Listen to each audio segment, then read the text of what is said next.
Following the scandal and trial surrounding the desecration of the Bona Dea, which coincided with Caesar's term as praetor, he prepared to leave for the governorship he had drawn in the provincial lots. Caesar was assigned to Hispania, the same province wherein he, as quaestor, had overseen the duties of the governor. Before leaving the city, however, Caesar was approached by several of his creditors. Having financed his run for the offices of aedile, praetor, and pontifex maximus, as well as having put on the exorbitantly expensive festival games, and recreating all the Marian images from precious metals, Caesar's debts were astronomically high. His creditors wanted their money before he left Rome, and were threatening to prosecute Caesar. Once again, Caesar turned to his ally Marcus Licinius Crassus, to whom he also owed a great deal of money. He asked the wealthy real estate tycoon for help. Crassus agreed to help Caesar on the condition that Caesar support him in his opposition to the interests of Pompeius Magnus. Because it had been Pompeius who, during their shared consulship in 70 BC, had blocked the settlement of those legions Crassus had used to defeat Spartacus, Crassus now meant to block Pompeius from acquiring the ratification of his eastern settlements, and land for his own veterans. Caesar agreed to support Crassus, and Crassus paid off several of Caesar's debtors, while guaranteeing the debts of the rest.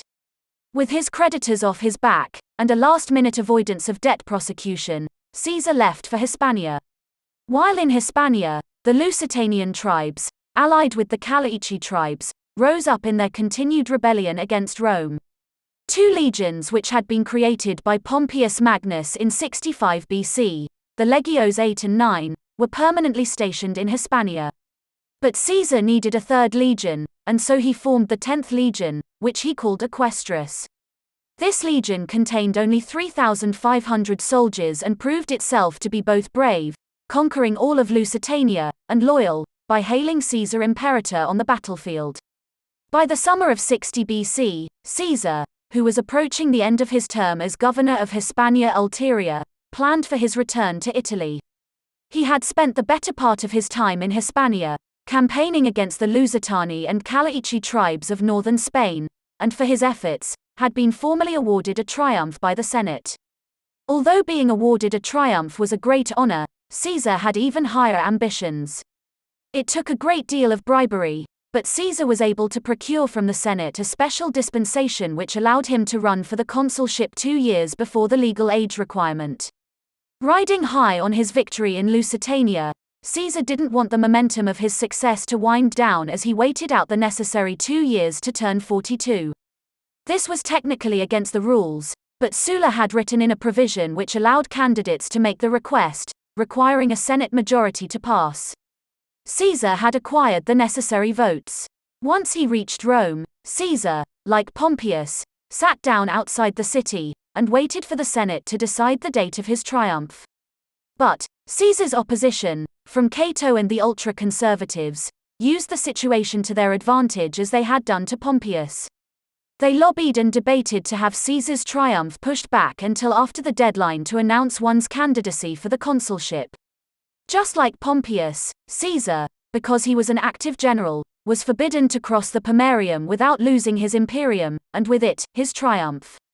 But a consular candidate was also required to present himself in person, within the Pomerium, in order to announce his candidacy to run for consul. Cato and the ultra-conservatives did this because Caesar was a reformist, and they still suspected him of some unprovable complicity in Catilina's conspiracy.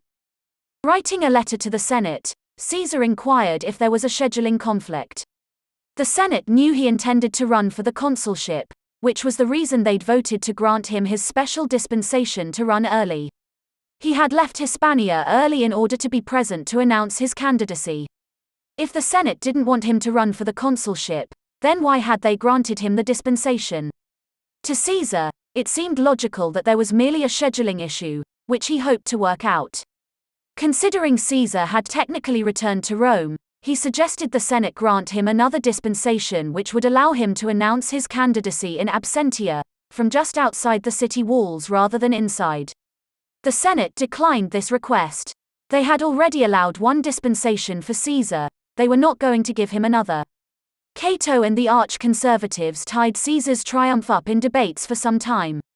Finally, On the final day before the announcement of the candidates for the consular elections, Cato stood to speak, and he never sat back down.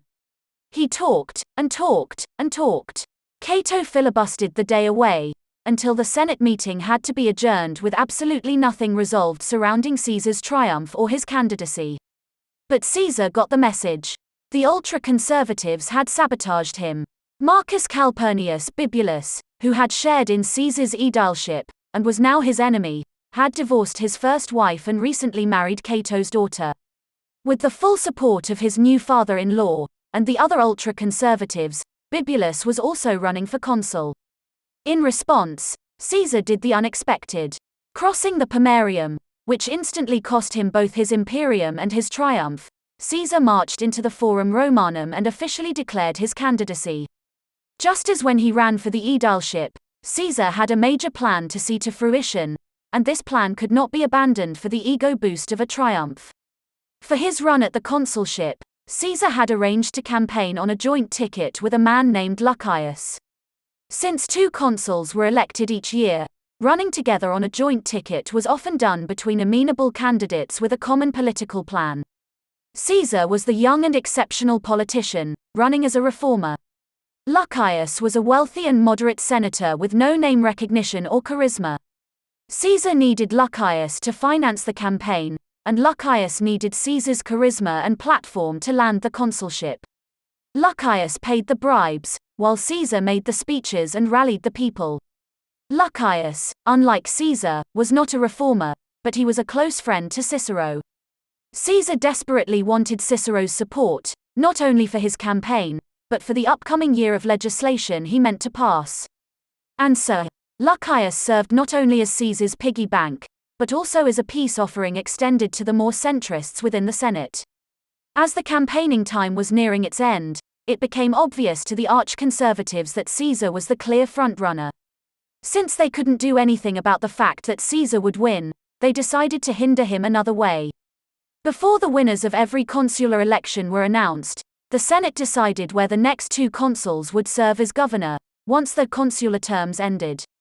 This was done before the election so that winners weren't tempted with political scheming for better provinces. Hijacking the provincial placement process, the conservatives started making a stink within the Senate about the rural degradation of Italy's natural lands. As a solution, they proposed that instead of assigning a province to the next consuls, they should, instead, spend their time restoring Italy's woodlands and country lanes. The Senate fell for it, and the proposal passed. But, once again, Caesar understood this was just another act of sabotage by Cato, Bibulus and the other arch-conservatives. Woodlands and country lanes offered no theatres of war by which he might earn his fortune and pay back his debts. But, he was powerless to do anything about it since lots for provincial governorships were not within his control.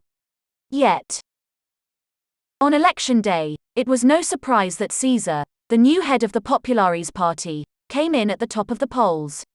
The question was, who would be co-consul?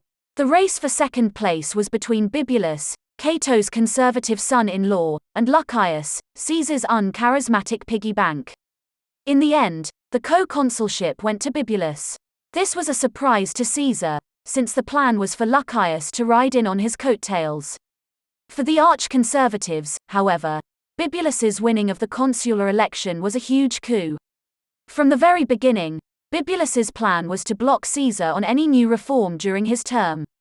His objective, for the entire year, was to fight Caesar both tooth and nail on everything, to prevent Caesar from achieving a single victory during his consulship. The election for consul took place in July, but incoming consuls did not take office until the 1st of January. This left Caesar plenty of time to prepare for Bibulus, Cato, and the conservatives. Which he did. As consuls, Pompeius and Crassus had had a terrible time getting any significant legislation past the conservative blockade within the Senate. Each had come in making huge promises to their constituents, but neither could deliver on them. Pompeius had come back from the East a conquering hero, and had promised to set up colonies for tens of thousands of army veterans in the newly conquered territories. This was expensive legislation to pass, and Pompeius could not get his bill through the Senate. Crassus had promised to bail out the Publicani, which was always difficult legislation to pass considering the unpopularity of the publicani.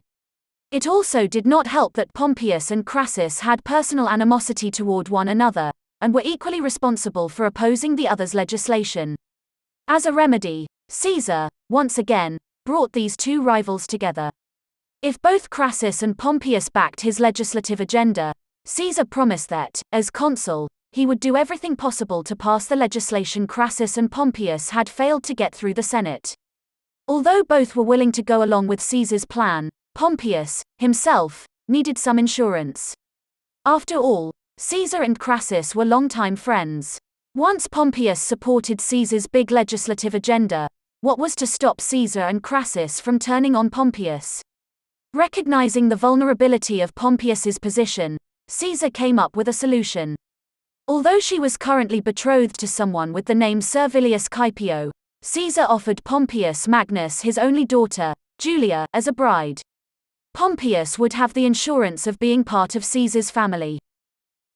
Around the same time that Caesar, Crassus, and Pompeius Magnus formed this powerful alliance, that history would call the First Triumvirate, the son of Caesar's mistress became one of the wealthiest young men in Rome. Marcus Junius Brutus, upon the death of his uncle, Servilius Caepio, was posthumously adopted, and made the deceased sole heir. This Servilius Caepio was the son of the Quintus Servilius Caepio who had died during the Social War, and he was the grandson of the Quintus Servilius Caepio who was attached to the stolen gold of Tolosa, which valued in the billions. In accordance with Roman naming traditions, Marcus Junius Brutus legally changed his name to Quintus Servilius Caepio Brutus, taking his adoptive family's name, while ending it with the name of his birth family. If Brutus was the Servilius Caepio to whom Caesar's daughter Julia was betrothed, then it's possible that the extremely rare gift of a black pearl the size of a strawberry, which Caesar gave to Brutus's mother, Servilia, and which would be valued today at approximately $1,500,000,000, might also be seen as Caesar's financial restitution for breaking the betrothal agreement between their children. With the support of Marcus Licinius Crassus, who controlled the publicani, and Pompeius Magnus, who controlled the legions, Gaius Julius Caesar, who had the popular support of the people, was now ready to take on Bibulus, Cato, and the other ultra-conservatives, as he prepared to take office for his 59 BC consulship. This concludes the political rise of Caesar. Stay tuned to see how Caesar, Pompeius, and Crassus take control of Rome, and how the Senate's conservative faction respond. Thank you for watching.